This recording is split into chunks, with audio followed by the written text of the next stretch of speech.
Hello, everybody, and welcome back to Chapter Tactics, where we talk about strategies and tactics for veterans and new players alike. I am Magic Harpy's Fly. With me today, we've got the one, the only, John P.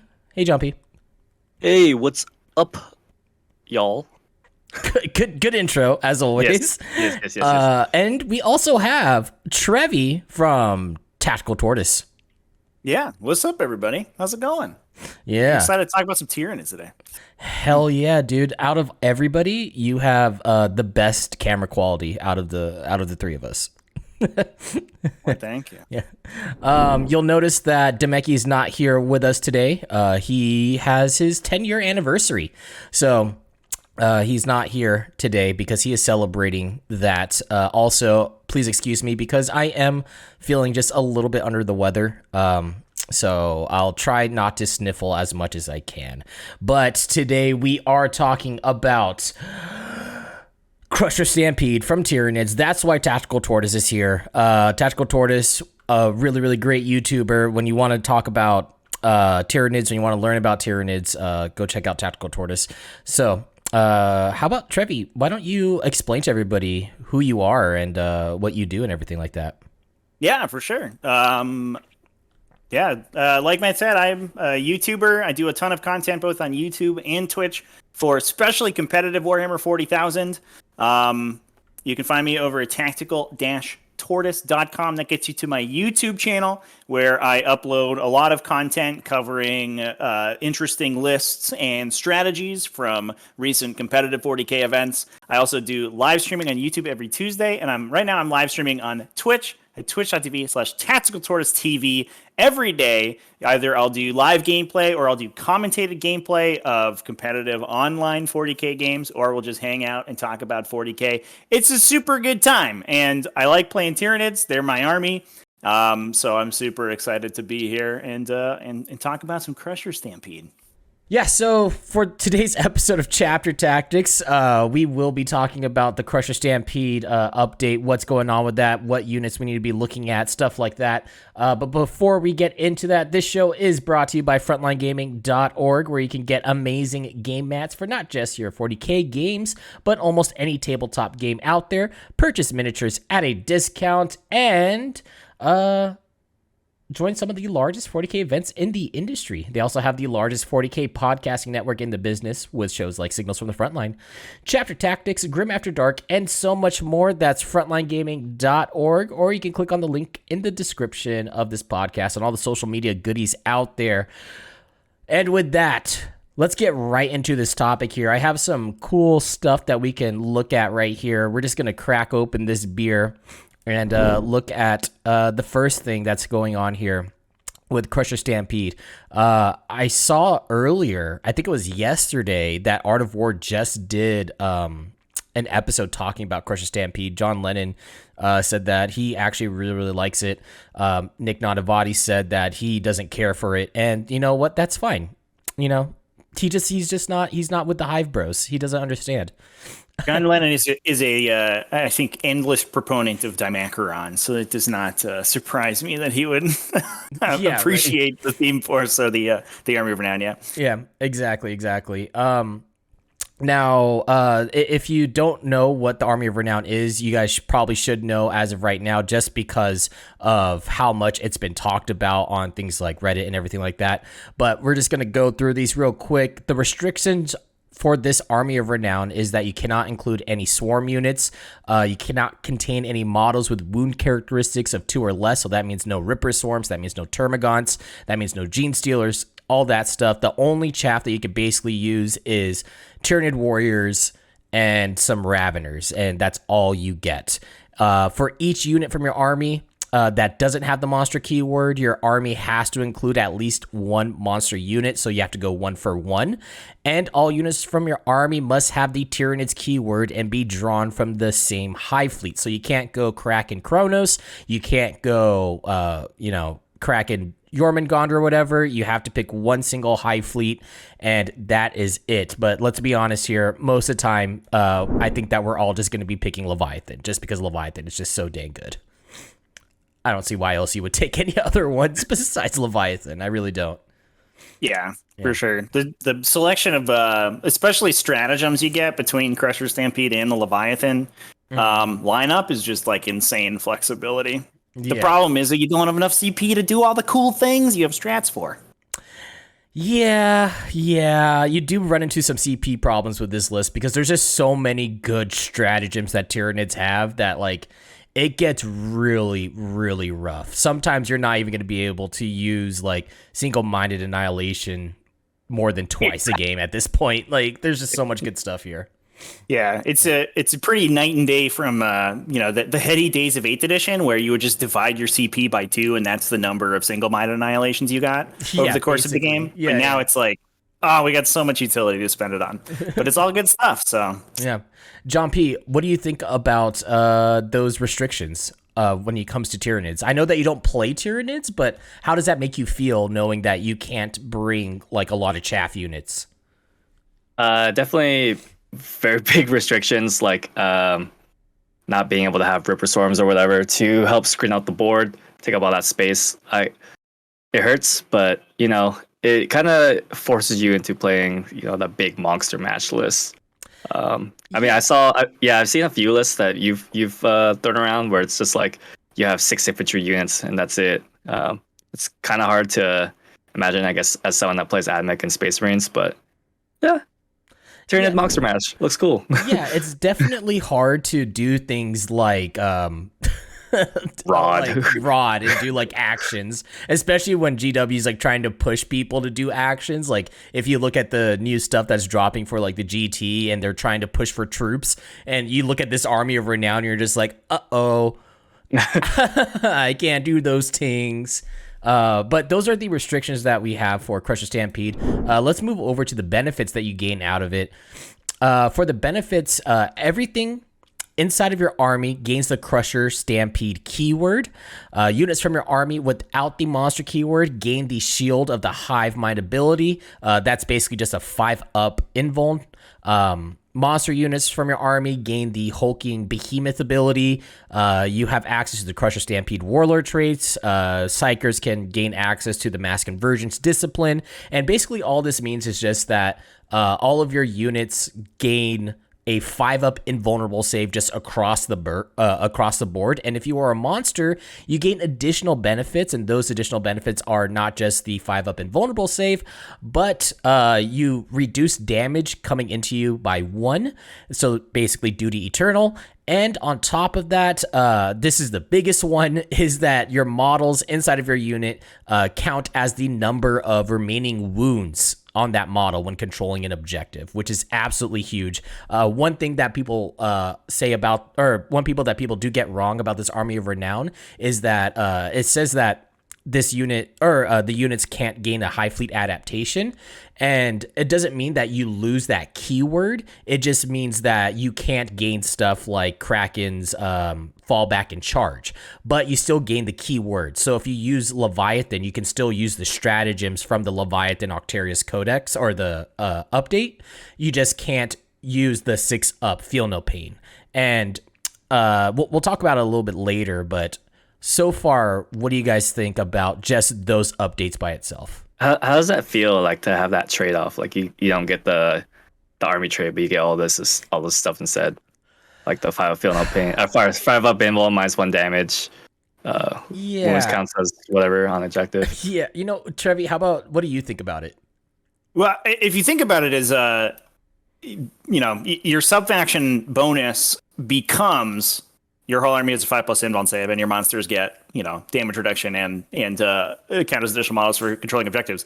Probably one of the best sub-faction abilities in the entire game, right? Like, army-wide invuln saves and damage reduction is like wildly powerful, and you would trade basically any sub-faction bonus for that in a heartbeat. So, not to mention the fact that it's actually a little bit better than a sub-faction bonus because, like you mentioned, you still get your keyword, so your relics, your warlord traits, your sub-faction specific stratagems still work, but it also affects models that aren't necessarily wouldn't necessarily have gotten the adaptation normally. So I'm sure we'll talk about Harridans a little bit later in the episode. Models in auxiliary detachments and and super heavy auxiliaries will get this benefit, at least currently. That might change in the future. I don't know.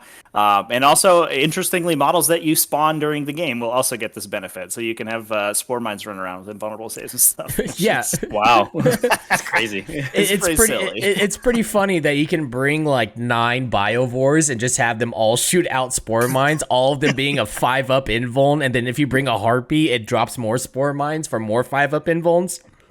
It's pretty funny.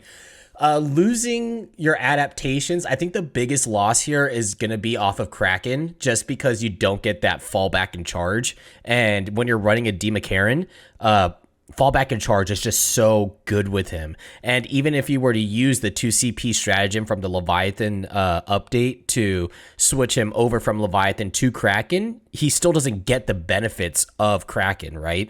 So that part really hurts. It also hurts because you can't run Chronos and take Tyranid warriors to give Hive Guard +1 and then have them reroll their hit rolls of 1. You can't do that. Same thing with like barbed Hierodules and stuff.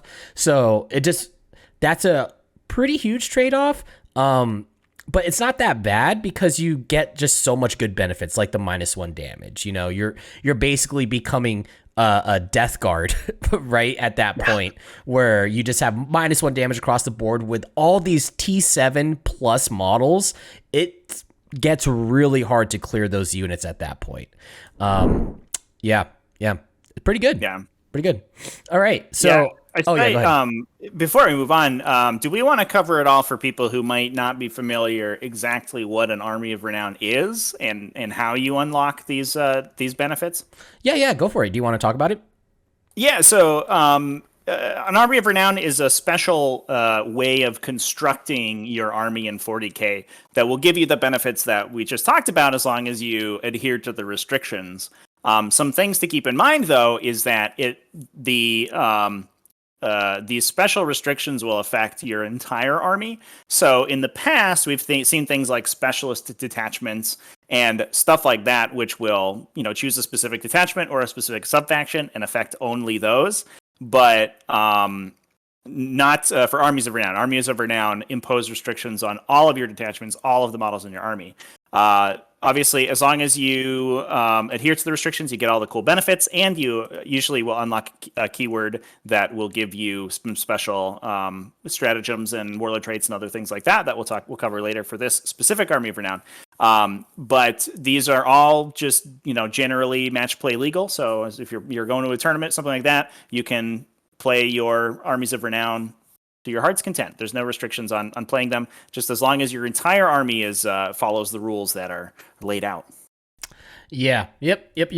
People that were saying that, wondering if this is something that is, like, I guess, tournament legal or anything like that. It definitely is. It's the same thing that you would get off of AdMech with their Army of Renown, stuff like that. So you're totally free to work with these things. So let's move on here. We talked about this. Let's move on to these psychic powers real quick. We're just going to touch on these really fast.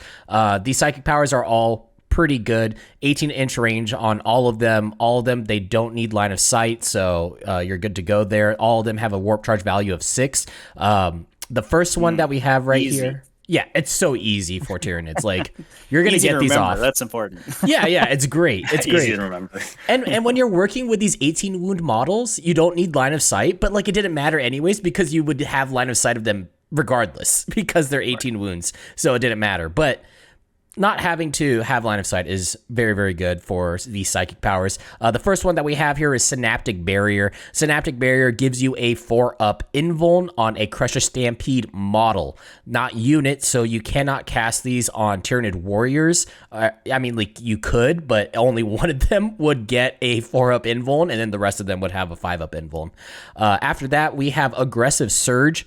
Aggressive Surge gives you plus D3 attacks to a Crusher Stampede model. Again, not a unit, so you can't give these over to Tyranid warriors with Bone Swords or Scything Talons or whatever and give them all plus D3 attacks. It doesn't work like that. It's just for one singular model. And then we have Infused Energies. This one is you get to reroll your hit roll in melee. So you get to fish for whatever you want. It's a full reroll. It's not just reroll failed hit rolls. So you can reroll anything that you had that is a success. However, the only caveat to this infused energies is that you can't cast it on synapse models, which is silly to me. Yeah. So yeah, that is one that affects full units, but again, you can't put it on warriors. So the only units that you're taking, synapse. like right, maybe Raveners or something. Yeah. Yeah. That one significantly less useful since most of the time your entire army is going to be either rerolling its hit rolls in Ailey or hitting on twos. So yeah. Most of the time you have like what's it called? Massive Scything Talons. So you don't really get anything out of that. You get like you're hitting on 2s or 3s already, rerolling hit rolls of 1. Yeah. But what I do like is that you can do stuff with the horror specs where you can fish for 6s. Like if you use Relentless Flurry, you can actually fish for like double exploding 6s if you take an extra Warlord trait. Not saying that the horror specs is the next big thing, but I'm just saying that, that option is there. It is cute. I like that. That's good. John P., what do you think about those traits? I feel like when the reroll the hit roll spell is, the worst of the 3, you're in a pretty decent spot. Yeah.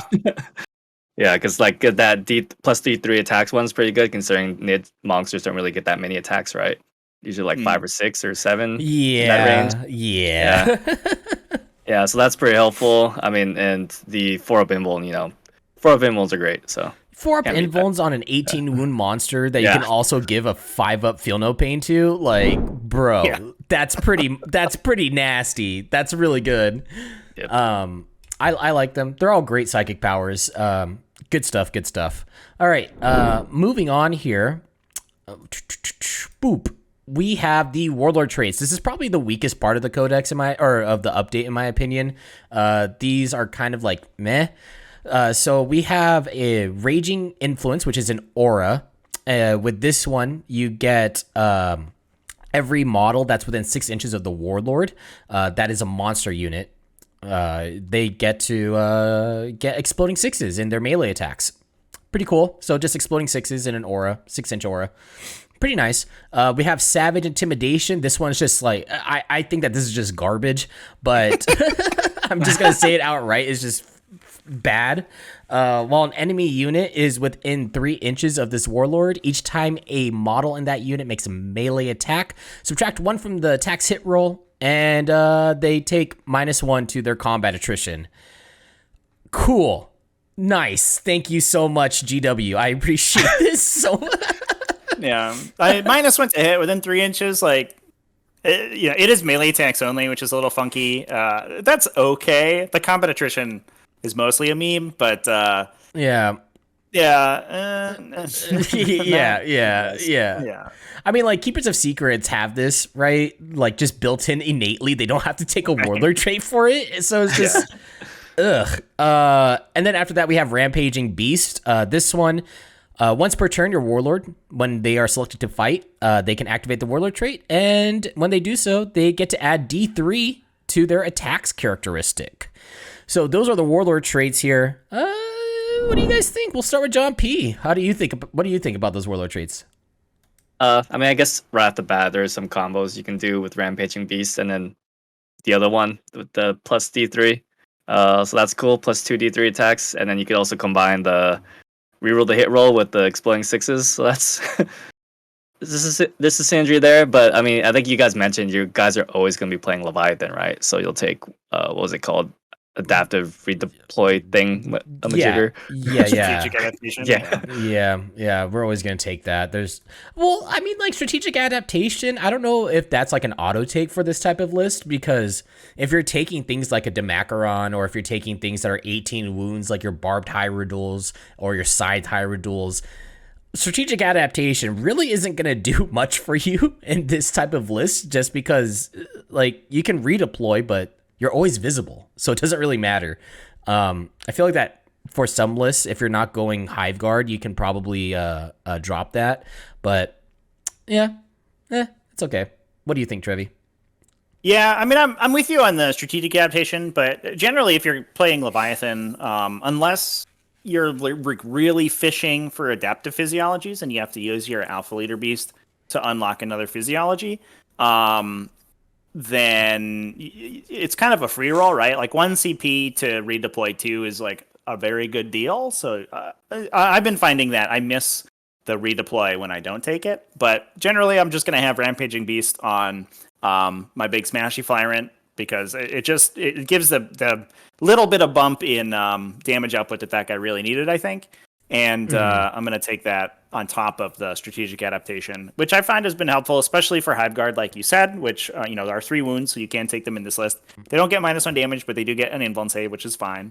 And it also helps for the more alpha strike oriented melee monsters, things like Dimachaerons and stuff that are in danger if you don't go first. So you can kind of back deploy them or even just strategic reserve them if you don't win the roll to go first. But if you do win the roll to go first, you can throw them up in front and center and just run them at your opponent, which I think is okay. But yeah, Rampaging Beast is great. Raging Influence I think is an interesting one. I like that because most of the time your Warlord's going to be a Hive Tyrant, or a similar big stompy boy. It will also affect the character itself, especially. So it's like damage output is similar to if you were just going to take the extra D3 attacks. The difference is that because Tyranids, they tend to sort of sling out monsters rather than like brick up with them and try to fight in a huge cohesive block, which is I think where you really want this aura to be. I don't find that it's going to be quite as useful as just the rote D3 attacks, but I'm definitely happy to be proven wrong. I think there's certainly some interesting places to go with that aura. Definitely, and one thing I do want to say is that against certain armies, some armies, the longest range that they can possibly have is like 36 inches. And for 36 inches, you can put, your Dimachaeron kind of on the backfield and still be relatively safe. So that's pretty nice. Yeah. You also especially if you have like a long table edge deployment or something, and their guns are on one side of the table, and you can just go to the other end of your deployment zone and make that crossfire really awkward. Yeah, definitely. Or if you want to put them in like behind dense cover or something to get like... Well, they won't get dense. Oh, yeah, they wouldn't get it, huh? Too tall. All right. Let's move on then. Which hashtag struggle city over here. Yeah. All right, we got the stratagems. This is the biggest one here. We're going to burn through these because I feel like that some of these are just kind of bleh, and there's really only 2 that really stick out to me here. Thunderous Impact, spoiler alert, this isn't one that sticks out to me. This is 2 CP, basically in your fight phase. I think it's after you pile in. When a monster targets either a monster or a vehicle, you can spend this stratagem for 2 CP. Basically, you get +1 to your hit roll, +1 to your wound roll, and +1 to your attack's damage roll. 2 CP. What do you guys think about that? It's like it has so many like little annoying restrictions on it that the use cases definitely get a little bit awkward. I think this is basically like custom made for a Dimachaeron. So if you're syncing a Dimachaeron into something like turn 1, you have a bunch of CP to spend and you really want to kill it, I think this is good.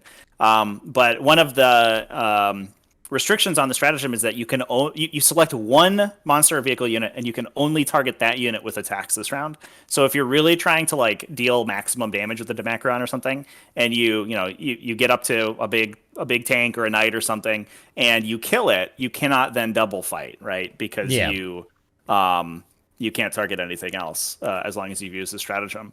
On top of that, the wording's very strange. It adds 1 to damage rolls, which means if you have a flat damage value like a Hive Tyrant, it doesn't do anything. It doesn't give you any so extra silly. damage. Yeah. It's which is why it's really good on Hive Tyrants, but significantly less good for most other things in the army. So, if I could use this on Hive Tyrants, I'd find myself using it a lot. And to be honest, +1 to wound is almost worth 2 CP on a Hive Tyrant if you're going into Toughness 8, because they usually cap at Strength 7. So the +1 to wound on 4s, and then with rerolls from Voracious Appetite, That's pretty good. Pretty good. And then when you think about it, when you get +1 to wound, you're also triggering things like toxin sacks as well. So if you have toxin sacks, you have a flying hive tyrant with murderous size. You're looking at four wounds, and then toxin sacks triggers on a 5 up to wound. So then those are getting 5 damage through, or that's getting like 5 damage through. That's pretty good, especially against things like Thick City. Like that's it's a nice little bump in damage. Yeah. What do you think, John? Go ahead. Go ahead, Trevi. Can we could wombo combo that with the was it the Gestalt Warlord trait for Leviathan that lets you switch into Behemoth for extra toxin stacks? Yeah, you get a 6 damage on 5s. It'd be sick. It's if you're trying to kill a knight, it's a good strat to use. If you need something completely dead. John P, what were you gonna say? Yeah, I mean, like you guys mentioned, this one's pretty niche. Like you said, if you're trying to kill a knight, use it. If you really need that +1 to wound, you can use it. A +1 to damage roll is kind of silly. You guys said, well, why does it have to be a +1 to damage roll? Why can't it just be a flat +1 to damage? Yeah. But yeah. Nothing more that you guys didn't already say. All right. Next up, we have Terrifying Charge. This is for 1 CP. You activate this during your morale phase when and you select a unit that's within engagement range of a monster unit. Subtract 3 from their leadership. Whoa! What do you guys think about that one? -3 leadership for 1 CP. Honestly, it's really not that bad if you think, like, if in certain case, if you're not up against Space Marines, right, or anything like that. K-Suns. Yeah, or K-Suns or anything with Fearless. -3 leadership isn't that bad. Is there anything you can do with that -3 leadership? I mean, like, technically, Tyranids do have a way to get to, like, I think that you can stack things where you can get to, like, -7 leadership or -5 leadership. You put things like, I think it's the Horror gives you -1. You pop this stratagem for another -3. That's -4 leadership right there. And then I think that there's another way that you can get another -1 from there. So -5 leadership. I feel like that this has a certain niche case with another stratagem that's coming up here. But yeah. Trevi, what do you think? Yeah, I think this is one of those stratagems that in about 99% of your games you'll just totally forget about. And then there's that one game once in a while where, like, there's an OBSEC model that's threatening to give your opponent a 15-point primary turn or whatever, and something charged it and left one model alive.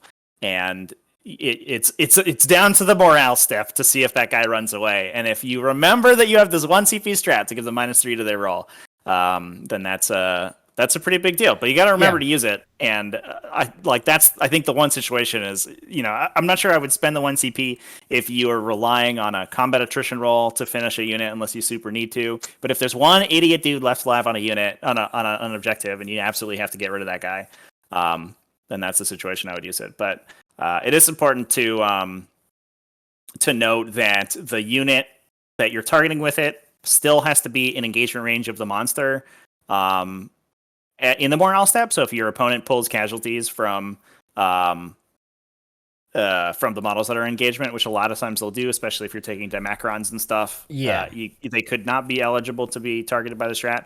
And it's also your monster has to have made a charge move, so it's basically only in your morale phase as well. So some restrictions on it. It only happens on your turn. Yeah. Wait. So when can you can use this after you know that you didn't wipe the model? You don't have to use this right as you charge. Yeah, it's at the start of the morale phase. So after. Oh, okay. Yeah.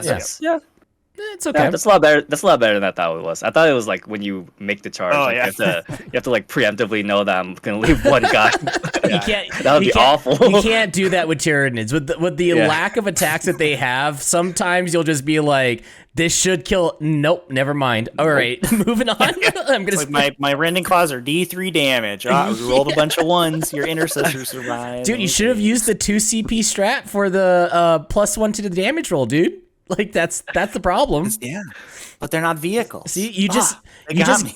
you just get into what's it called? A sunk cost fallacy, and you just start spending CP just out the wazoo, just trying to make up for something that messed up. It's like it's fine. We've like double fought and rerolled wounds, and like we're like 9 CP down this turn. What's one more? Yeah, just one more. That's all it is. All right, moving on from here, we have Unbreakable Chitin. I'm gonna break it down for you guys. It's literally just transhuman. The caveat here is that if you it costs 1 CP for units if they have 4 or less models. If there is 5 or more models, then it costs 2 CP. And if they have a wounds characteristic of 10 or more, it also costs 2 CP. So, Carnifex players, eat your heart out, 1 CP transhuman. Also, if you take a squad of 4 warriors, 1 CP transhuman. Pretty good. John P., what do you think about that? Yeah, that's incredibly fair. Yeah. Not much to say other than that. After seeing the Grey Knights was like 2 CP, right? Or 3 CP? Yeah. They're transhuman? Yeah. It's 2 CP, excuse you, all right? If it's in a squad of 5 or more, it's 3 CP, okay? Oh. It's bad. 2 CP for transhuman should not exist. It is so expensive as a defensive buff that, like, I don't ever want to use it. Like, it's just not worth it. However, if I am taking Dimachaeron and, they're out in the open and then somebody's just like, all right, here we go, Sisters of Battle, here's a bunch of Meltas, then I'd be like, okay, all right, transhuman, let's try it out, see if it works. What do you think here, Trevi, about this? Yeah, I think Tyranids tend to, they basically like load their CP into their guns and shoot them at their opponent, right? So you're often banking your CP to deal more damage. I think a lot of the damage characteristics of Tyranid models is predicated on using a bunch of CP to like reroll and double fight and double shoot and relentless flurry and all that stuff. So defensive stratagems aren't typically something that, well, they're not something that Tyranids really ever had access to. So this is new and exciting territory. But also, it's not something that the faction's really built around. Yeah. But I do think, like you said, you have the Dimachaeron on your list. It can't be obscured. It's out in the open, like just big old claws swinging in the wind, and your opponent goes first and drops a bunch of meltaguns on it. That's what I think the perfect place where the stratagem is going to be useful is protecting against those alpha strikes, because at that point you will have a lot of CP and you do need your army to survive that first turn. The other place I think it's very useful is in the 1 CP mode, like you mentioned on Carnifexes. You get the 1 CP transhuman on Carnifex. That's a monster, so it has an invul and it has damage reduction. That's all pretty good. And then I also think little infantry units, like we already have Unyielding Chitin on Tyranid warriors for -1 damage on them, which can help your little 3-man units survive a little bit longer. And then, alternatively or in addition, you have access to the transhuman for 1 CP on the little units.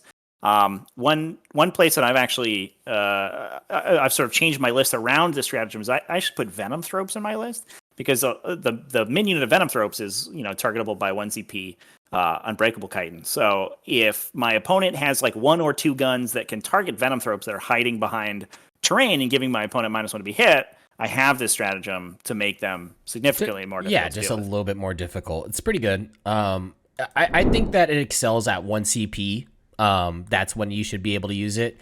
Once you're going over to 2 CP, it becomes very, very taxing, especially when you consider how much CP that we already talked about earlier that Tyranids want to burn through. So, you gotta pace yourself. You can't blow it all. The real tension is between this and encephalic diffusion. If you put a Maliceptor in your list, like, are you gonna bank on your 2 CP transhuman keeping your monsters alive, or are you gonna spend that? Is that diffusion money? Are you going to spend that on the -1 strength for range attacks coming in? Why not both? And it really depends on why not both. What kind of, let's just drop 4. It's fine. It really depends on the attacks that your opponents have, and sometimes they'll have a bunch of las cannons. They don't really care that much about -1 strength, but sometimes the diffusion's just fine. And yeah. So I mean, at the very least, it's a super duper good tool to have in your toolbox, I think. Yeah, it's also a great tool to mess with your opponent's head when they shoot a las gun at you, and you're just like, all right, 2 CP transhuman. There's just the biggest Chad that you've ever seen in your entire life, just wasting CP. Who cares? All right, next up here we have Death Surge. This one is so good. This is one of the stratagems I think is just amazing. Death Surge, it activates in your fight phase. It doesn't have the same... this is basically fight on death for your Tyranid monsters. However, it activates them at their top bracket, which is insanely good. And it doesn't even have the caveat of saying something like, if a monster hasn't fought yet. So you can still fight, and then if you die after the fight, you can spend 2 CP and then fight on death at top bracket. Okay, that's a lot to unpack here. John P., let's start with you. What do you think about this? That's so good. Like I can imagine you throw in your hair, or not your Harridan, your Dima is like bottom bracket, about to die.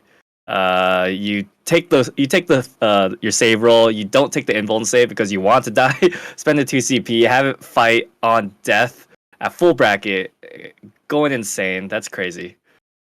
Yeah. Trevi, what you got? This is one. So far in my games, I actually haven't used this because I found that at the point that my monsters are dying, I'm actually just burnt on CP. It hasn't actually come up. Understandable. Yet. Understandable. Yeah. It's definitely it's a good one to keep in the back of your mind, especially if things go poorly. But it's definitely it's basically there for whichever one of your monsters you're double moving and rocketing into your opponent's army to deal a bunch of damage.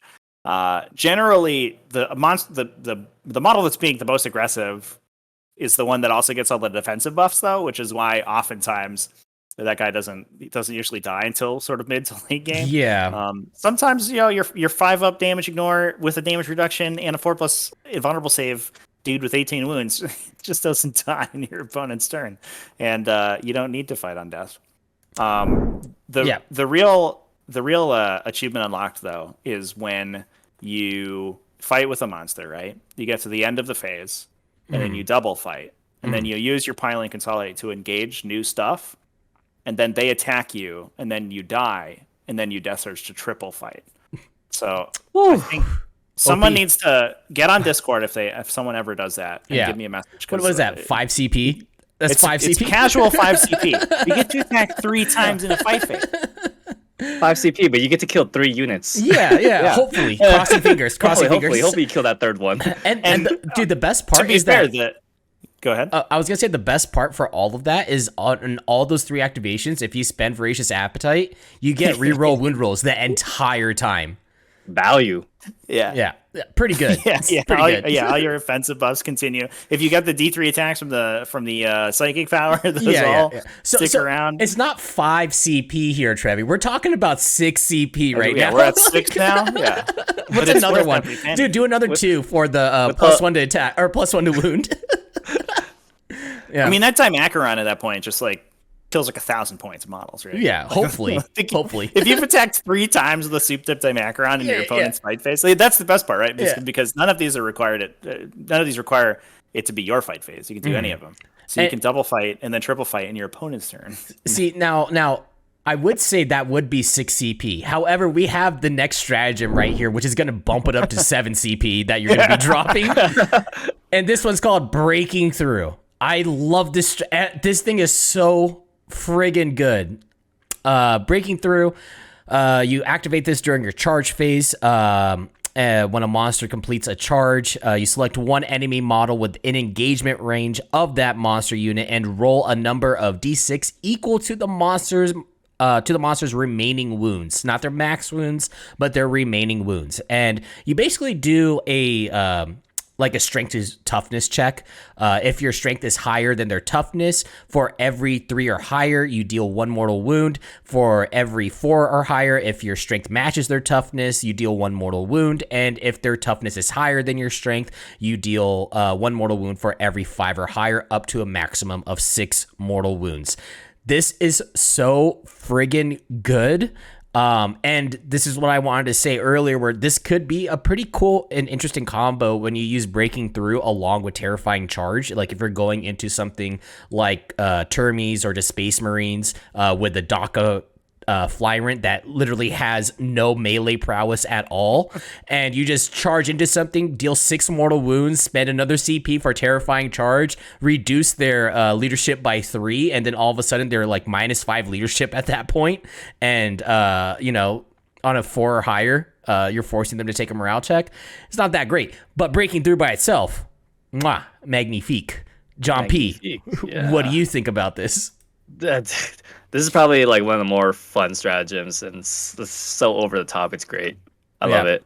Yeah. I mean, I think the thing is, like, if you're trying to snipe a character or something, most like decent players will probably screen out the character once if they know about this stratagem, especially. But I mean, like you mentioned, very niche cases where you could just drop 6 mortal wounds on whatever your opponent's elite or your opponent's whatchamacallit, like infantry unit thing. Wait, what do you? Excuse me. What do you mean a niche moment? I'm spending this every single turn. Like there is no question about it. I'm dealing 6 mortal wounds per turn on anything. I don't care what it is. The question isn't whether you break through. It's who gets broken. What's breaking? Trevi, what do you think about this strat? This strat's like just pants on head bonkers, right? Like it's almost automatic 6 mortal wounds, once per charge phase. Is that's a butt ton of mortal wounds. Happening right there. And especially in kind of the metagame we are right now, where like these super, even in the Crusher Stampede mirror match, where these super heavy defensive profiles are so prevalent. Everyone's got invulnerable saves and damage reduction and damage and gore rolls, and this thing just nukes you for 6. With ignoring all your saving throws, ignoring all your damage reduction, that's just good. That's just super duper good. And then the niche cases where you can hit a character, you can hit a light vehicle like a land speeder, or I used it earlier this week in a game against Harlequins. They're almost nothing but 6 wound transports, and so this thing just goes in and nukes the transport and bails the unit out.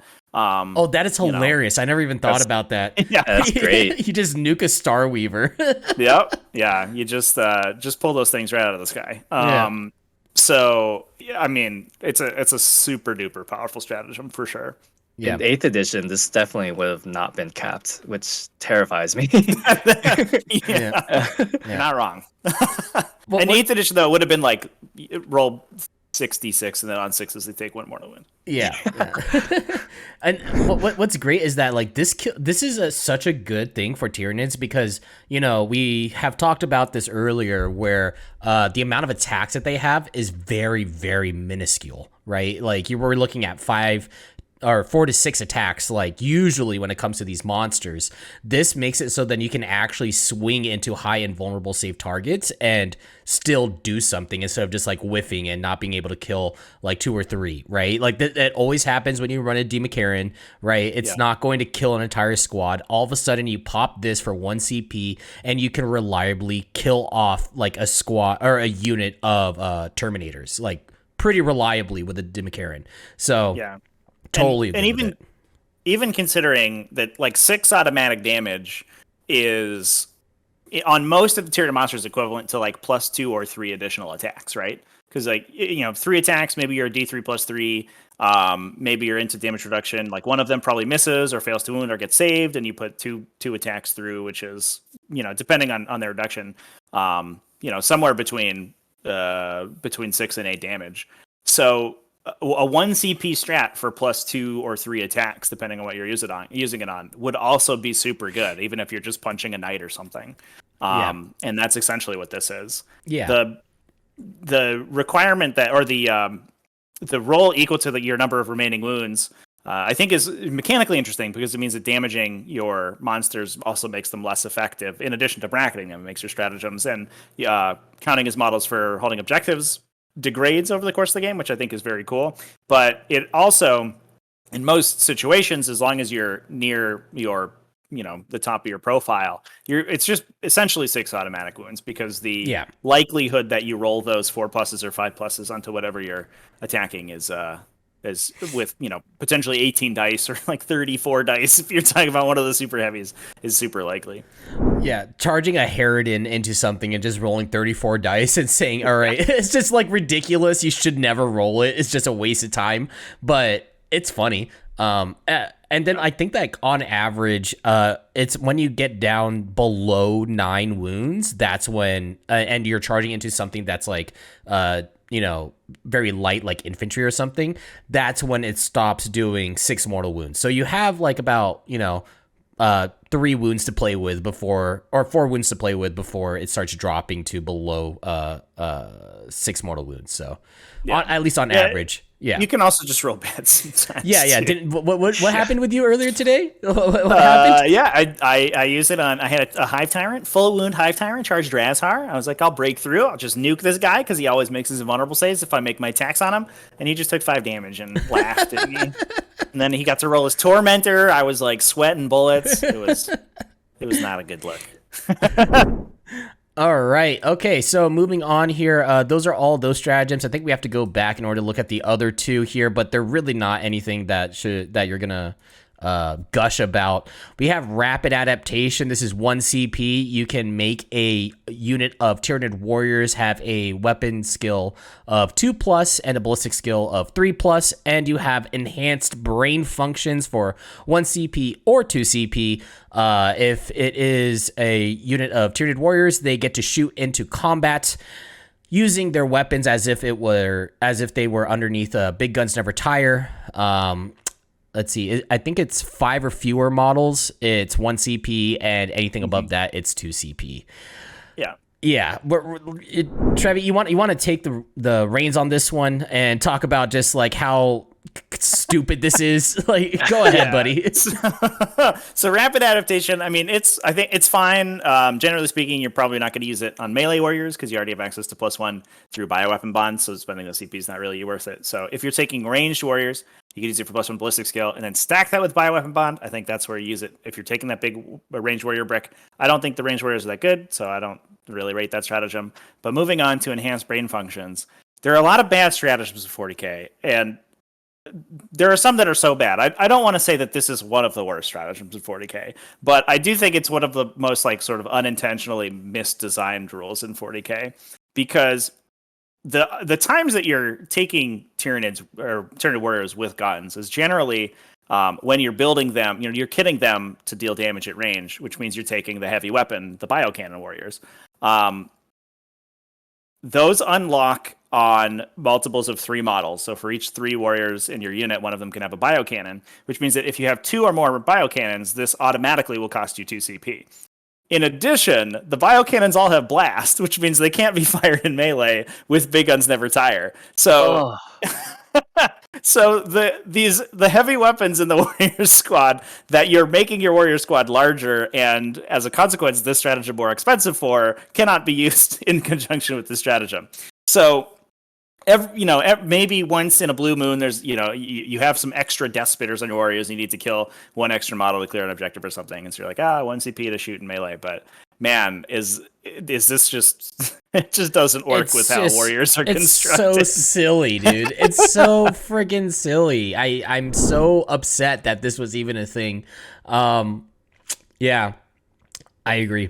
I don't want to spend any more time on it because we have other stuff that we could talk about here that's way more interesting, and that's going over some stuff here that that got some gloves. Oh, before we do that, John P, what do you think about all these stuff or all these buffs and things like that you get?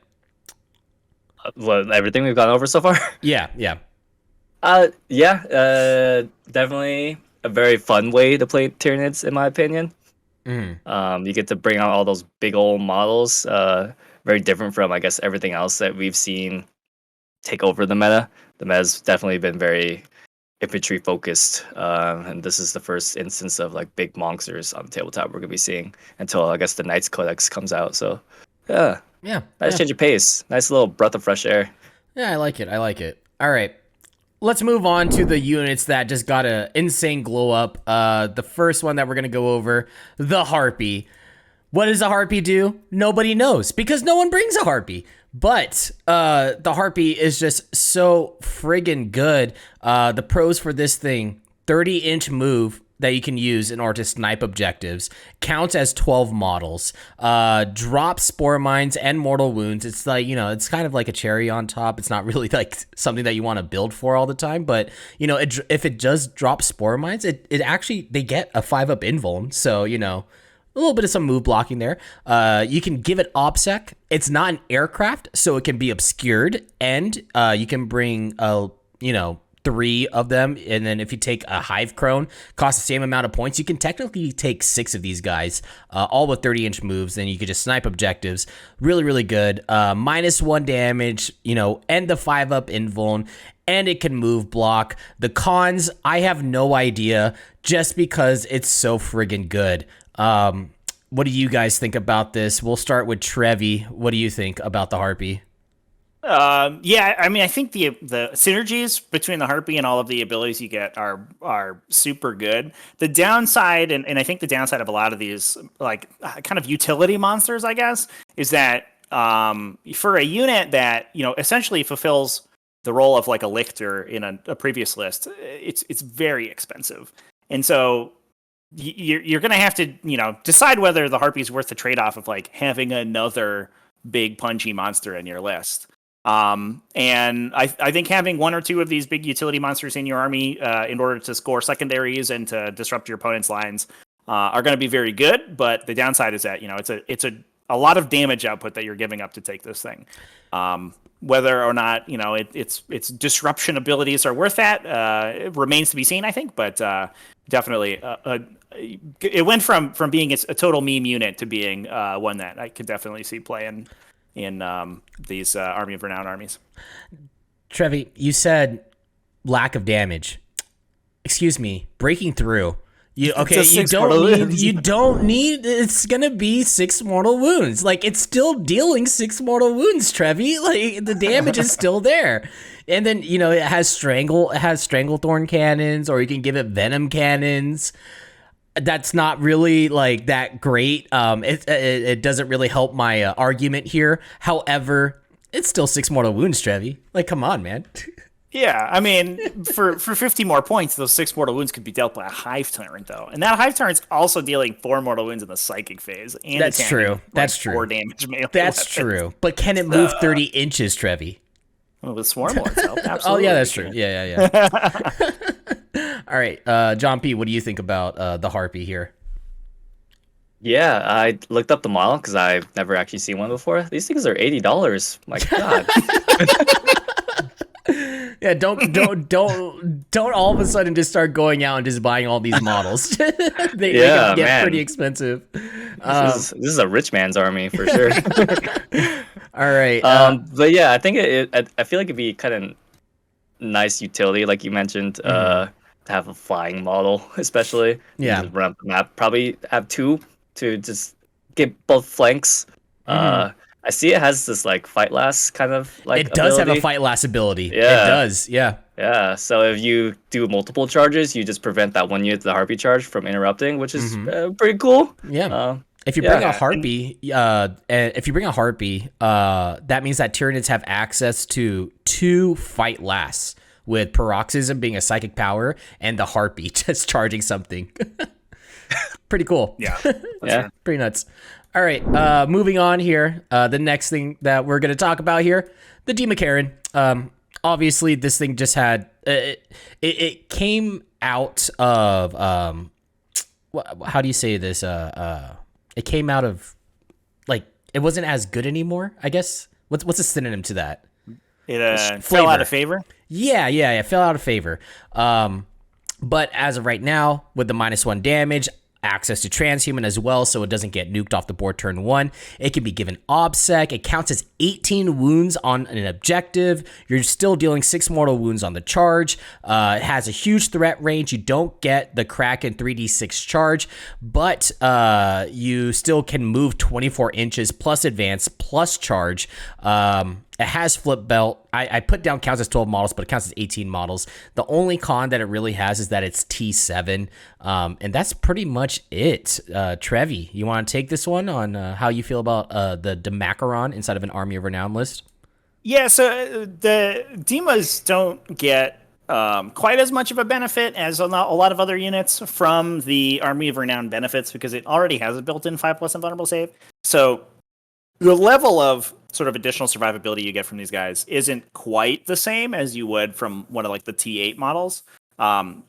So I think I would hesitate to like base your entire list around Dimachaerons because that toughness 7 is going to come back to bite you a lot, and they don't really have the staying power to like sit in the fight for too long because there's going to be a lot of like high volume strength 4 attacks or strength 8 attacks that are going to whittle these guys down and kill them.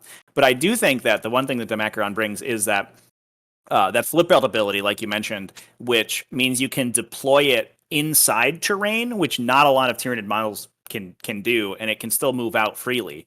So despite the fact it has this huge base and it can be body blocked by enemy positioning, it does make your deployment a lot easier. And that also gives it kind of some additional maneuverability because it doesn't have to worry about intervening terrain. So it can alpha strike better than other Tyranid monsters can. So right now I'm playing one Dimachaeron in my list, just basically for the off chance that I go first, I get to rocket this guy into my opponent's army, put all the buffs on him, and do a million damage. If I go second, it's significantly less good, but I think it's there for that, basically to clinch all that extra damage if you do win the roll to go first. Yeah, I definitely agree with that. A Dimachaeron is still really, really good. I think that taking 1 or 2 of them is going to be the play here when you're running an Army of Renown. Crush a Stampede list, just because of the threat that you get on turn 1. Having an 18 wound monster that's -1 damage, just being up in your opponent's face, that can nuke stuff, re-rolling the hit roll, spend 2 CP to fight on death at top bracket as well. You're still dealing more mortal wounds to the Thorax Spine Maw if they don't pull from him correctly, or if you get a really, really good charger and are able to just get into base-to-base combat, basically, or within engagement range of every single model inside of a unit. Great model. I think that he is just amazing in an Army of Renown list. John P., do you have anything to say about Dimachaeron? It's good. It's just it's good. I'm looking it up on Board World right now. Don't look at the price, but I think it's funny that they didn't bother to paint a model for the thumbnail. Yeah, I know. It's so silly. Whenever I want to talk about a Dimachaeron in a video and I want to use a model, it's just a gray model. How are they going to advertise gray models on their website like that, especially a $150 model? It's rude, dude. It's so silly. rude. All right. Moving off of the Dimachaeron here, we've got the Flyrant. Flyrant, 4-up invuln, -1 damage. Can be given a -1 to wound relic, 16-inch move, 6 mortal wounds on the charge. 2x Devour can still get 6 mortal wounds on the charge, making up for its lack of melee. Can be given OBSEC. It can give off OBSEC. You can give it +2d3 extra attacks. The only con is that it's 200 points. It gets expensive, but that's not really even a con. All the cons in these next few in these glow ups, there's like only one because it's all pretty good. You're like fishing for a con also. You're like, I guess that's a bad thing. Yeah, I'm trying to find something bad in it. You can't give it reroll hit rolls, I guess, in melee with the psychic power, and that's pretty much all I got, man. Trevi, what do you think about the Flyrant right now? I know that you love the Flyrant. I love Flyers probably to an unhealthy level.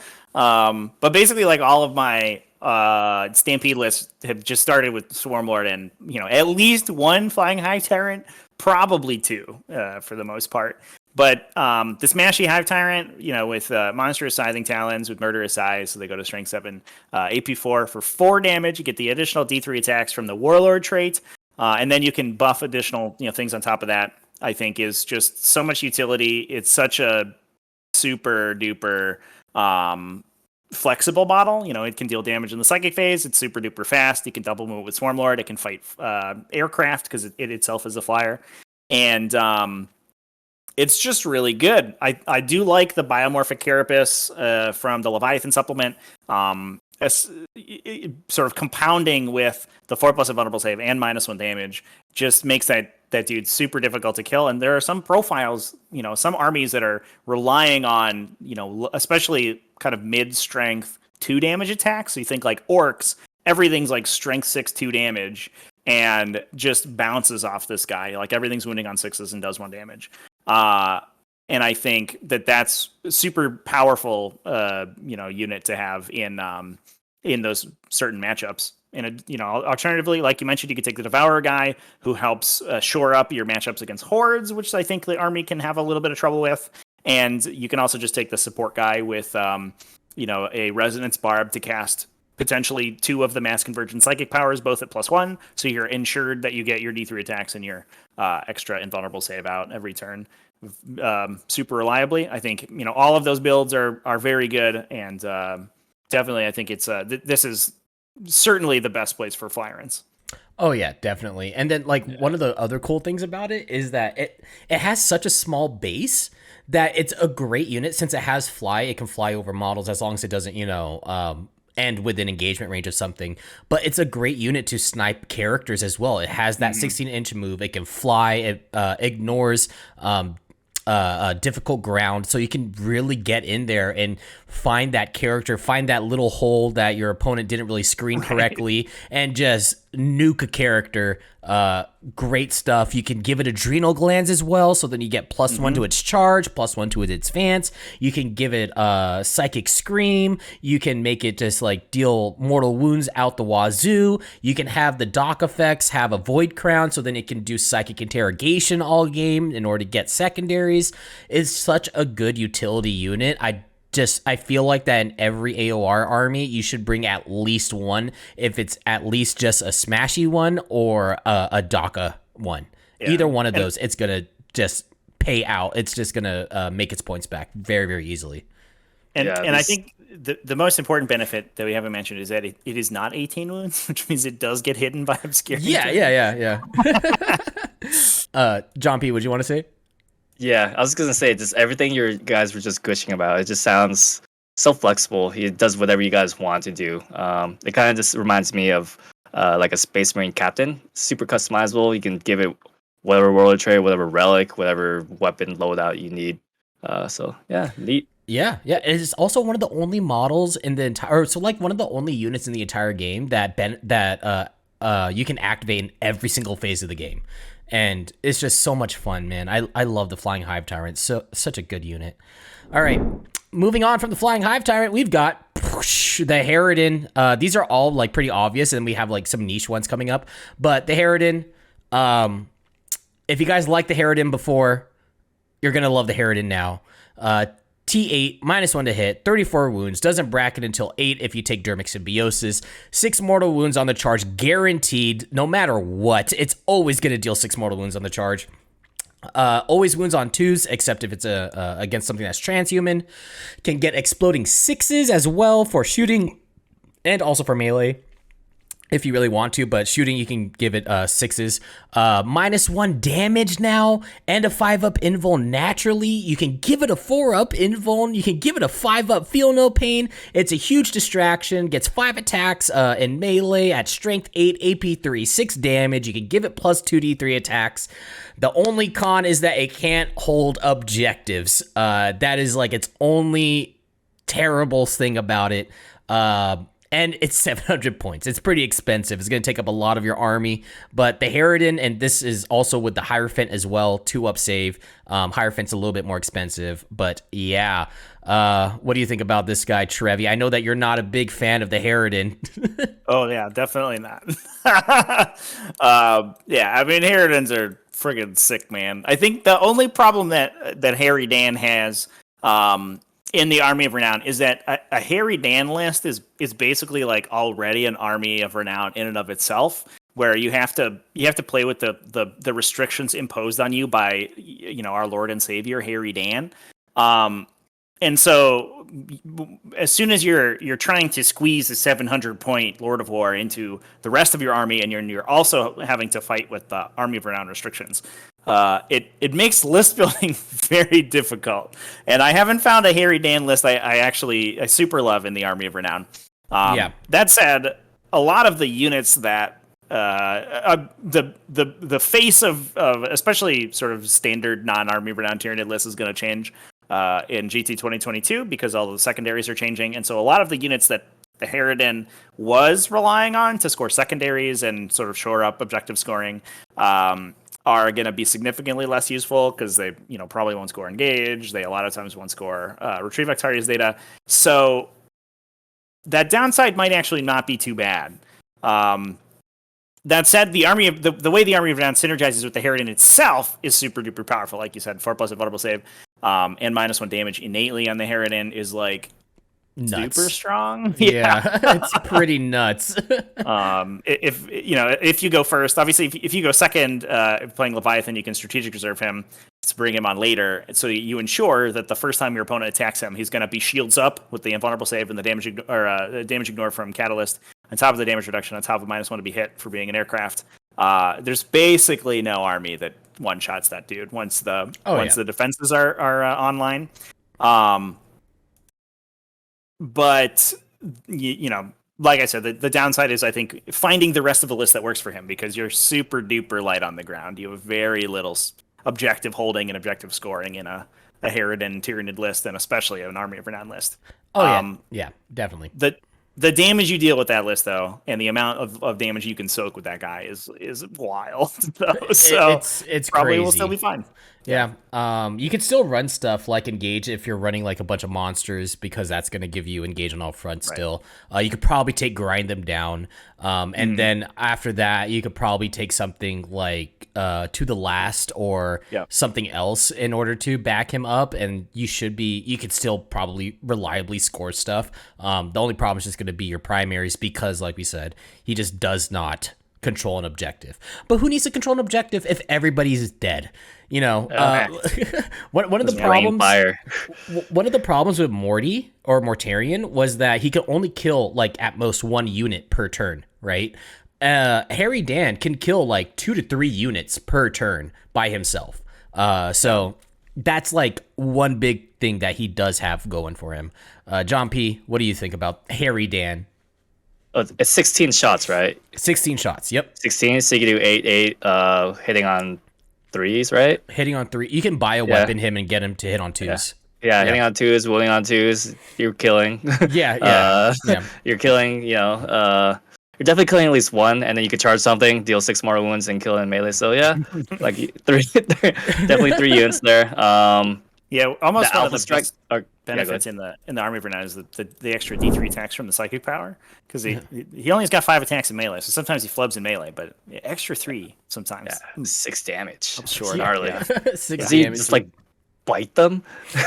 And no, he has arms on the side. Oh, okay, he has arms on the side. Mine doesn't have arms on the side because I haven't painted them yet.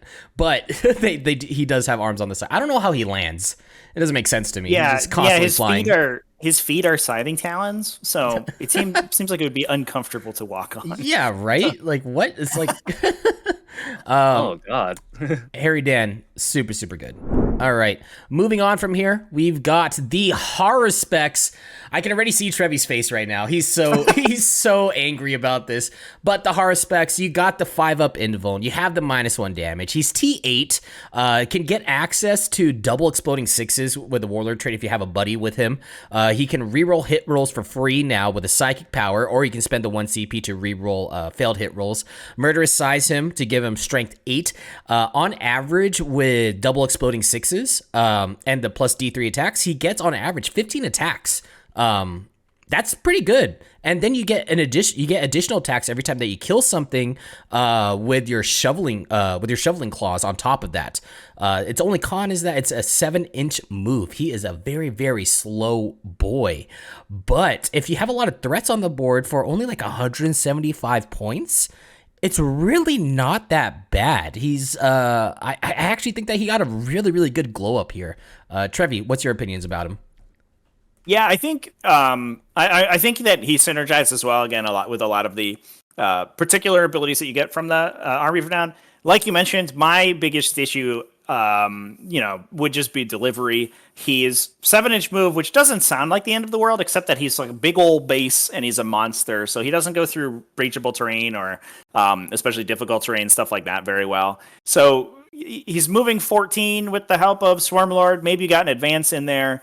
But a lot of times the way Tyranids play is that they kind of have to project their threat a little bit farther down the table. So he's not a good front line. But as a follow up to a Dimachaeron or a Flying Hive Tyrant or something that's attracting all your opponents shooting early, he's probably just fine. I think the other big issue that the Harpy tends to have is like every time that thing you choose that thing to fight in the fight phase, and like somehow immediately like a little gremlin comes and just takes all your CP away because you just have to like fuel that dude with CP to get him to do a bunch of damage. But I think the amount of damage that he can do once you do spend all that CP on him is going to be impressive for sure. John P, what do you want to say about the horror specs? How much does he cost? Can you tell me how much he costs? Okay. It costs $75. This model is massive. Yeah. I don't know how you're supposed to move this thing around. So yeah, the 7 inches, while it is just one weakness, a pretty big weakness. It's the same base as an Exocrine. So yeah. it's out of built from the same model. Yeah. So I definitely understand where you're coming from. It does take a lot to move him across the board. It's on 4s also. Yeah, right. He hits on 4s, but if you give him double exploding 6s and plus D3, and then the psychic power to what's it called? To reroll his hit roll, you can just fish for 6s or just roll 1 through 3s, and on average he's still getting like 15 attacks with the explosions and everything like that. So pretty good. He kills Space Marines if you give him murderous size because it's D3 plus 1. Mm-hmm. Another access to that 2 CP stratagem, the +1 to damage rolls. Yeah. You can finally an upside to having random damage. What you could do that would be better is that you can give him a Maleceptor link, so then he can re-roll his damage roll. That's pretty spicy. Or then you're not +1ing to hit him though, which is and then you're not +1 to hit. But who cares when you have double exploding 6s? You can just fish for it. Yeah. So, and I guess he's only AP1 based on the mouth attack. Yeah. But if you're Maleceptoring him, he gets the rending pretty often, so it goes to AP2. And then if you murder size him, he also gets AP2. So 6s would actually be AP3. I actually think, kind of hilariously, one of the maybe most overlooked and most powerful abilities on his data sheet there is his little ability to regenerate wounds when he eats people. Yeah. He only gets 1 wound per fight phase, but when you have your T8 base, which is a good place to start. Yeah. And you have damage reduction and an invuln save, every one of those wounds is like your opponent has to wrestle them off the higher spec. So every one of those he gets back is like kind of a nightmare. He's kind of annoying. Like he's a nuisance. I for 175 points, I'm all for it, man. I wonder if there's maybe a place for the build where you take the adaptive physiology to heal up to 3 every time he fights. Right? Oh, yeah. So he's healing 4 wounds a phase with a damage reduction. Rapid regen, I think. Yeah, that'd be sick. Okay, so after the hard specs, we have the Mawlock, the funny worm here. I absolutely love the funny worm right now. He can deep strike out of 1 inch to snipe objectives. The counting as 12 models for this guy, that is huge for him. He can, if your opponent does not screen him out, he could just get on an objective and just take it away from people, which is nuts. He deals mortal wounds on his pop-up. He can charge for 6 mortal wounds because he's 12 wounds. He can auto explode as well. So if you pop him up, take an objective, they kill him, and then he just auto explodes. You're still dealing more mortal wounds to people. He can be obscured, which is crazy. So if you pop him up next to an objective or next to something where there's terrain that's obscurable, he's like pretty much safe. Gets the 5-up invuln, gets the -1 damage. His only con is that he can't get OBSEC on the pop-up. So when you're sniping away these objectives, you're only sniping them away from people that are elites and stuff that doesn't have OBSEC that you can steal away from. You can pop them up next to a knight and just take away the objective from a knight, which is hilarious. Yeah, wow. Which is funny. Small like adorable. You just want to pet him. Yeah, just pats him on the head. Yeah, he's a good boy. Good job, man. And he has one of the coolest faces in all of Tyranids with his predator mouth. I love him. Trevi, what do you think about the Moloch? Yeah, I think I love the Moloch in the Army of Renown. I think it basically like fills the same role as the Harpy does. It's less offensive, so you can't use it on turn 1, and you can't charge with him when he comes within an inch. So you can't like go snipe characters and stuff immediately like you can with a Harpy. But he's 30 points less, and that's pretty good. But yeah, no, I think Molochs are great right now. A Moloch's only 125 points, by the way. Wow. Yeah, that's pretty good. Yeah, it's 125, and it's like guaranteed. At least a 6-point VP swing, right? Because you're probably score engaged, and you steal an objective from somebody for the most part. And then your opponent has to kill him. And he's not the hardest thing to kill, but he does have a 3+ base armor save, and he's got the invuln save and the damage reduction from the Army of Renown. Yeah, so he's T6. He doesn't go down too easy. Yeah, like they have to at least shoot like, a couple of either small arms storm bolters at him, or like a lot of them in order to bring him down, or some strength 7 weapons. And they don't want to shoot a Moloch. Who wants to shoot a Moloch? No one wants to shoot at him. He's a funny worm. Yeah, your choice for shooting those strength 7+ weapons are the Dimachaeron that's currently like threatening to fight 3 times and eat your army, or funny worm man. Exactly. John P., what do you think about the Moloch? First, how about you tell us what the price of him is? Oh, okay, let me find this. $80. Oh, wow! I have $80 2 of for those. funny worm. Wow. Yeah. That's crazy. But yeah, what do you think about him? like you said, his biggest strength is that you don't want to kill this thing. There's just so many other threats that you want to have to deal with. But here comes Funny Worm to show up and take your objective from you, and it's gonna change, I guess, the way that, like, if I were to see a Moloch on the other side of the tabletop, it's gonna have to change the way you kind of form place your models on the objective. You kind of have to make sure you take up as much space as possible, so there isn't room for that Moloch to just randomly show up. It could like hinder you from sending those models elsewhere if you don't want the Moloch there. But it's something that could live in your head rent free. Yeah, pretty good. His like worst matchup is going against Space Wolves. If they were to take like anything that has heroic intervention, he just pops up. He's like, this is no, go away. What do you mean you want to fight me? You're supposed to be scared. Yeah, exactly. So that's the Moloch. Great utility unit right here. Next up, we have Old One Eye. This is like, dude, the Lictor, I found out that last night when the new GT comes out, the Lictor's basically going to be Captain America because he's just retiring at this point. He uplifted the Codex for like 2 years. He's like, I'm going to take a break. Old One Eye is like the Winter Soldier. You retrieve some Octarius data? The Lictor's like, no, I don't think I will. Not today. But Old One Eye is like the Winter Soldier because he died and he just came back. People are still confused because they're like, is he actually really a thing? We don't know yet. But Old One Eye here gets a 5-up invuln, -1 damage. He has bodyguard rules with Carnifexes. So if you stick a Carnifex behind him, if he's within 3 inches of a Carnifex, he can't get shot at. He gets full rerolls with the Psychic Power now, since he's not a Synapse unit. So he can fish for those 5-ups for additional attacks. He has access to Exploding Sixes. He can get double Exploding Sixes with a Warlord trait buddy that's going around with him. He can use his Crushing Claws at Strength 14, AP 3, 3 damage, and he'll still be hitting on 2s because he gets +2 to his charge, even though his Crushing Claws gives him -1. He'll still go up to a +2. Or to a 2-up. On average, without the Warlord trait for double Exploding Sixes, he averages 12 attacks, and with the Warlord trait, he averages 15 attacks. Still deals 12 mortal wounds on the charge because he is a 9-wound unit, can still get OBSEC, all that good stuff. The only con that he has is that he needs Carnifexes, so then he doesn't die too fast. That's his only con, and he's also 220 points. And he's also an HQ unit, so he takes up like some slots there. But yeah, Old One Eye, he is definitely on the table. Huge glow up on this one. Trevi, what do you think?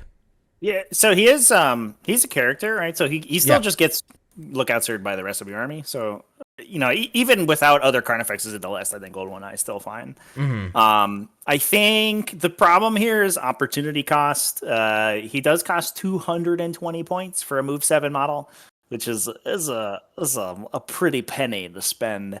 It's more expensive than a Haruspex. It's significant. Yeah, you should take a Haruspex. Yeah. The other downside is that he takes a HQ slot, which is a contentious slot in Tyranids, especially in the Army of Renown. I've had trouble building lists without maxing my HQs because they're, Hive Tyrants are so good. Even just having Neurothropes to get those extra psychic powers out is super important sometimes. So that's a little tough. I do think, especially with the changes to Octaria, so that he has access to extra +1s to hit and stuff. So he can get through. He can kind of use his all of his additional +1s he has, so he gets through his penalties pretty well. I think that's helpful, and him also dealing D3 mortal wounds when he charges on top of the 6 he can deal. It's kind of meme. It's funny. He could just plow you for 9 before he makes any attacks, which is pretty cool. I think it's just tough to fit him into lists for that cost. Unfortunately, he's built around a mechanic that doesn't exist anymore, which is too bad. Which is that his exploding attacks are unmodified, so he could get himself like +3 to hit and then explode on 3s. But he can't do that anymore, which is sad. Yeah, sometimes. Which is sad. But he still gets exploding 5-ups or extra attacks on 5-ups. It's still fine. Good. And you could relentless flurry him, right? So that he gets additional attacks on top of that too. Yep. John P, what do you think about Old One Eye here? Yeah, I mean, taking up the HQ slot, like he mentioned, huge deal because you want to take your Swarm Lords and your Hive Tyrants and the whatnot, right? Essentially. Yeah. And if you're taking those, you don't get this guy. But this guy pretty cool. I've always heard him whispered in the wind from Bricky and stuff. Yeah. He keeps telling you to bring Old One Eye, and maybe we'll see you bring Old One Eye now. I am definitely working on an Old One Eye build right now. I'm pretty happy about it. So that's Old One Eye here. Moving on from here, I think we only have one more. I'm gonna see what we have. Yep, we have one more. It is the Tyrannocyte. Trevi, I can feel your anger from here. I can feel it. But the Tyrannocyte, okay, guys, listen. All right, his pros. You can bring more than 3 of him because he's a dedicated transport. Okay, pretty good. He gets 15 shots of Death Spitters or 5d6 Barb Strangler shots. The Barb Stranglers, they have blast, and also if you shoot into something that has 11 or more models, then he gets just full shots on it, and he gets +1 to his hit roll as well, so he's going to be hitting on 4s. Kind of terrible ballistic skill, but whatever. Deal 6 mortal wounds on the charge. He can hold objectives because he's not an aircraft. He's just a flyer, or he just has the keyword fly. He can be given OPSEC. He move blocks, can be obscured. And the biggest pro for him is that it's garbage. It's complete garbage unit. And that's what makes it good. It's the same thing as a Moloch, right? A Moloch is garbage. No one wants to shoot at it. No one wants to shoot at a Tyrannocyte when you have a Dimachaeron in your face, right? Or you have Hive Guard shooting at you. Its con is that you have to bring an equal amount of infantry units in order to bring it because it's a dedicated transport. But who cares? Bring 6 of these guys. They're great. Trevi, tell them how great they are. Just come on. Just tell them how amazing a Tyrannocyte is. It is 95 points for a model with a 5+ ballistic skill, so that's certainly a series of statistics that are on a data sheet. So here's what you want to do, okay? What you want to do is we throw all objective secured, all that stuff. Leviathan abilities, throw them out the window. It's garbage. We don't need those. We're going to take High Fleet Jormungandr. We're going to put as many Tyrannocytes in our army as physically possible. And then we're just going to Lurking Maw stuff and shoot them with 5 Venom Cannons. And that's how you kill people with Tyrannocytes. Relentless Flurry, man. Re-roll your hit rolls of Jormungandr. Relentless Flurry or in Jormungandr. Dang it. But you can ignore cover with the Warlord. Whoa! There you go. It's fun. It's hard talking about this unit because it's so bad. It's so bad, and like to me, that's what makes it good. If you take like 6 of these guys that are just doing their thing on the board, just like going around, just doing plink shots, it fixes like the chaff problem that you kind of have with an Army of Renown list, because you don't have great answers to chaff besides like Twin Link Devourers, and that's pretty much it. You bring Barb Stranglers, all of a sudden you got Strength 5, AP 1/1. Yeah, it hits on 5s, but hit on 4s of your 10 models. Yeah, you get some DACA. It's pretty good. There's also 5 of them, so you shoot 30 times if you blast. Yeah, it's not bad, is what I'm saying. At the very least, it had a very, very large glow up from what it was before. Plus, it's definitely better in the Army of Renown than it is outside. Yeah, and you can charge. It does 6 mortal wounds. It's fine. Like, breaking through solves everything. It's okay. It makes anything viable at this point. Yeah, you snipe those characters with your move 6 Tyrannocyte. Yeah. That has fly. Excuse me. All right, it can go over terrain. Wow! It ignores difficult ground. It's a 4.5-inch base, so it can go over terrain that it's in base contact with. Just hop over. Yeah. If it had 12 wounds, or not 12 wounds. If it had like a 8-inch move or a 12-inch move, it might be just like an auto take to me, just because it would move so fast. Yeah. That'd be okay. It'd be you broken. just double move them around the table, I think. Yeah. Forget the metabolic overdrive. Like, go get him, boys. He's a little Harpy. He's a Harpy for 60 points less. Dude, forget Swarmlord double moving Edema. The biggest chat move is double moving as Tyrannocyte and then popping Transhuman on him. Yeah. It's interesting that a lot of times we talked about like some of these. What's the question? Are you going to attack this thing that's in your back line that's taking your objectives, or are you going to attack the Dimachaeron in your face? The upside with the Tyrannocyte is that there's no question at all. You're going to attack the Dimachaeron. You're never going to attack. Exactly. There's no reason. Exactly. It doesn't do it. Exactly. All right. So we have hit the end here. John P., do you want to talk about the Tyrannocyte? It's garbage, but like it's good garbage. It's garbage, but I mean, I'm thinking it kind of reminds me of that 8th edition like Impulsor Rush build that people were doing with Space Marines, where they had like 5-6 Impulsors with just intercessors in them, and just like controlling the map. And just like there's just a bunch of things you don't want to kill, but you kind of have to because you have to play the mission. Yeah. That's essentially what this is. Yeah, pretty much. This very slight difference, which we probably can just overlook, is that Impulsors move 14 and these move 6. That doesn't really. Yeah. That's the difference. It's like basically the same. Who cares? Those are both even numbers. Dude, if you roll a 6 on your advance, you can move 12 inches. Boom. There you go. All right. I guess like we're pretty much done here. Those are the units that had like the largest glow ups inside of this codex. Obviously, you also have the Hierodules, but those are that's obvious. Barbed Hierodules are just great right now at a T8 and stuff. Yeah. What do you guys think about this Army of Renown? Final thoughts about it? Yeah, it looks like a fun thing to play with, especially. I don't know how well they would do against like a Horde army though. Like if they had to go against Tyranids with awful. like just a bunch of gaunts, right? Awful, terrible. Yeah. Yeah. Yeah. One of those things, like if I see someone playing Crusher Stampede, you're gonna stop. You're gonna stop and look at that table just to see all the cool monsters on the table. For sure. What about you, Trevi?